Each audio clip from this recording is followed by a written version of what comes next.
O nosso boa tarde a você, gente amiga, boa tarde aos amigos internautas que nos acompanham aqui pelo Sistema Legnas de Comunicação, pelo blog Notícias Pentecostes, pela TV Legnas.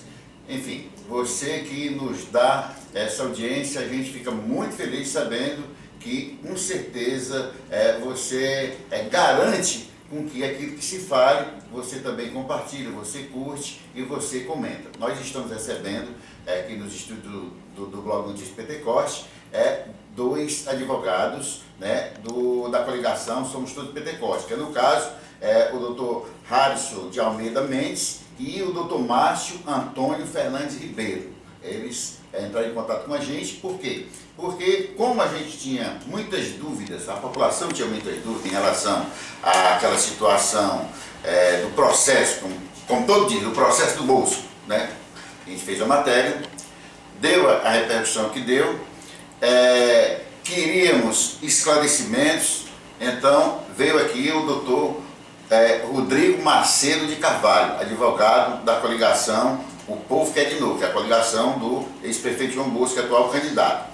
Ontem recebemos também, né, uma solicitação para que os nossos novos advogados viessem aqui no nosso estúdio e explicassem também alguns pormenores que não concordaram, né, digamos assim. Mas, de qualquer forma, esse espaço é aberto, esse espaço é democrático, esse espaço é seu, meu amigo internauta. Quero conversar primeiro com o doutor Harrison de Almeida Mendes, né?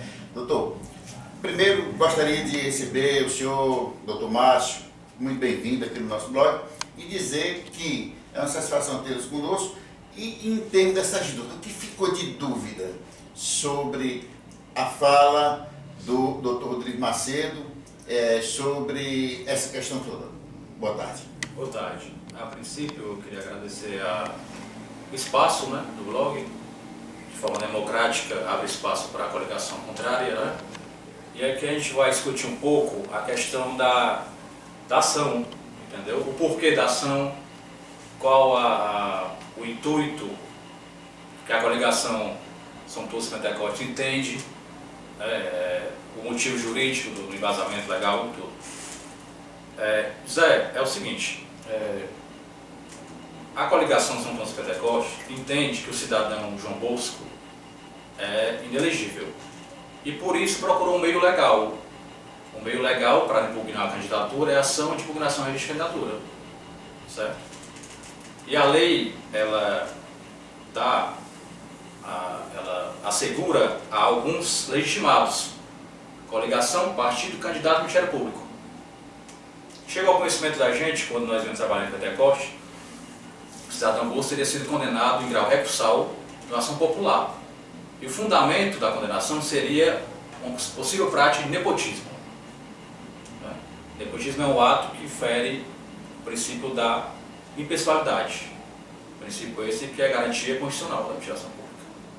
Então, nós partimos para fazer um estudo e vimos que se tratava de uma nomeação de 3 parentes próximos, que a douta juíza de primeiro grau condenou, inclusive, a ressarcimento de R$15.000. Em grau recursal, a turma do TJ condenou a unanimidade, 3-0 julgamento, e transitou em julgado. Entendeu? A partir disso foi feito o estudo e viu que a conduta poderia incorrer na lei da ficha limpa, no ato ímprobo. E esse foi o fundamento utilizado para entrar com a ação. Entendeu? Agora, a quem compete dar a palavra final para saber se o ato praticado por ele, o ilícito, é um ato doloso que importe improbidade e o torne inelegível, a quem compete dar a palavra final é a Justiça Eleitoral. Depois do processo, o devido processo legal, pela defesa, réplica, né, das partes, parecer do Ministério Público, o Ministério Público vai ter que opinar nesse caso, entendeu? Mas esse é o sentido, o motivo e o embasamento da ação. Ok? Ok, doutor Márcio. Bom, primeiramente também agradecer, dizer que é uma felicidade estar aqui participando desse blog de ampla expressão em toda a região aqui do Vale do Curu, um blog que eu já conheço, né, e sei que realmente tem muita importância E a gente vem aqui para esclarecer. O doutor Alisson colocou muito bem, né, essa questão. Deixar claro que existe um fato aí que é inegável. Tá? Houve uma condenação, tanto em primeira instância como segunda instância, contra o senhor João Bosco, certo?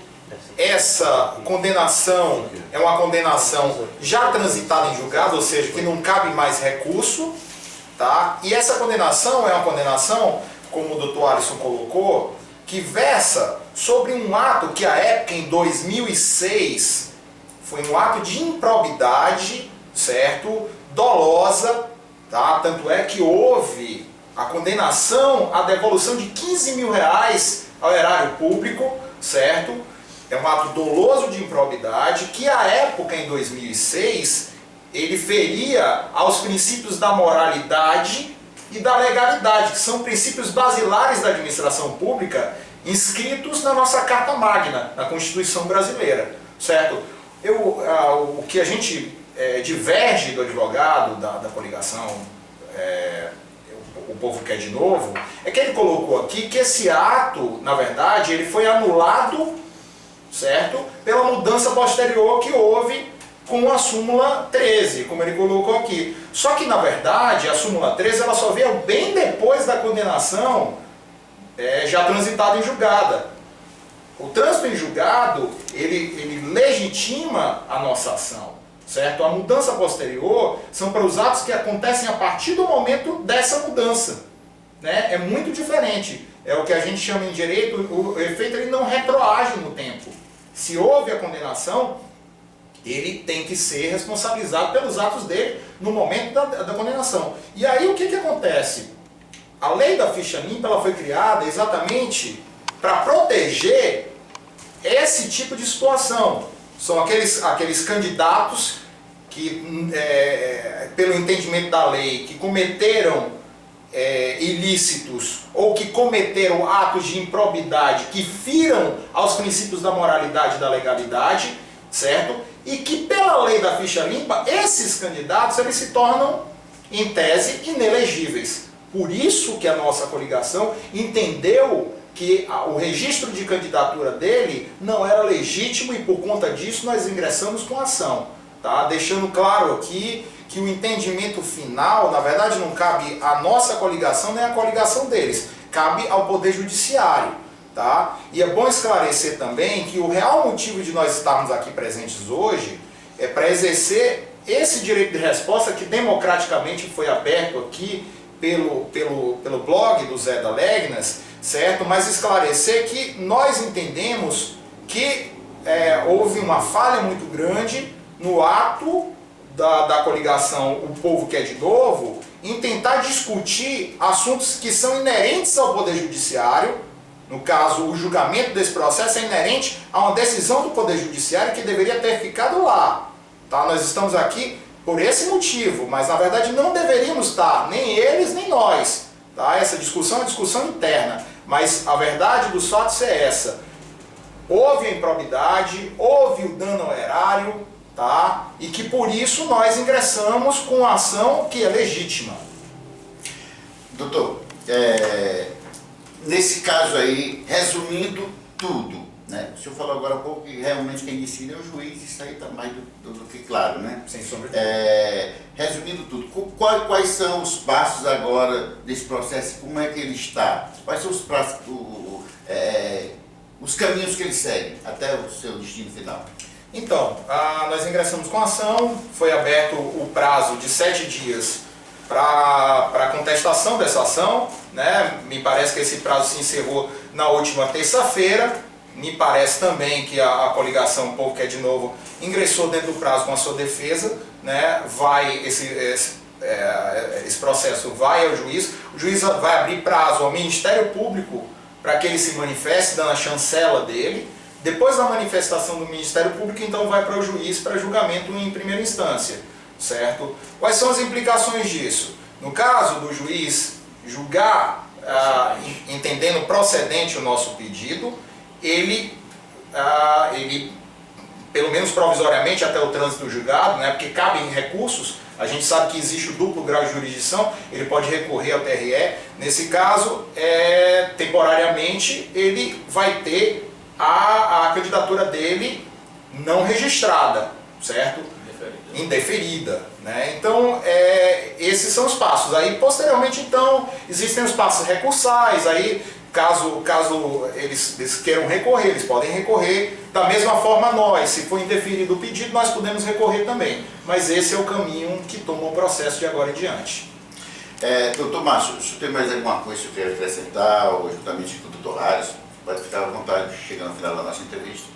Não, eu gostaria de enaltecer aqui mais uma vez esse espaço democrático, dizer que nós estamos aqui, na verdade, por conta desse espaço democrático, que entendíamos que, em verdade, essa discussão deveria ter ficado no âmbito do Poder Judiciário, mas ao mesmo tempo eu acho importante que a população seja esclarecida que quando a nossa coligação toma esse posicionamento, é um posicionamento que tem base legal. Tá? Não é uma coisa que a gente inventou, um fato. Houve a condenação, sem sombra de dúvida, houve o dano ao erário, certo? Houve a improbidade, e quanto a isso não existem fatos contrários, porque é um processo legal que foi transitado em julgado. Agora, a questão toda que está sendo decidida é se esse ato de improbidade dolosa, tá, com dano ao erário, na época, no caso do nepotismo, a contratação de 3 parentes próximos, né? Se esse ato torna o candidato João Bosco inelegível ou não. Aí a decisão